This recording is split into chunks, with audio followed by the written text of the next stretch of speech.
বিদ্যার্থী এখানে বিদ্যার্জনের প্রশ্ন নিয়ে এসেছিলে, তাদের বলি, যতদিন বাবা মার ছত্রছায়ায় থাকি আমরা ততদিন খেলাধুলা ভালো লাগে।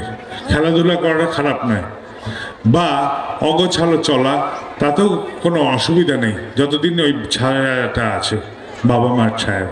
কিন্তু বাবা মায়ের ছায়া চিরকাল থাকবে না, ওই গাছের পাতা ঝরে, শেষে কিন্তু ন্যাড়া গাছের তলায় আমাকেই সেই প্রখর রৌদ্রে দাঁড়াতে হবে। তাই এই যে ছায়ার তলে থাকতে থাকতে যেটা তুমি আহরণ করে নেবে জীবনে, সেটা দিয়েই তোমার পরবর্তী জীবনে চলতে হবে, তোমাকে পালন করতে হবে, তোমার পরিবারকে পালন করতে হবে।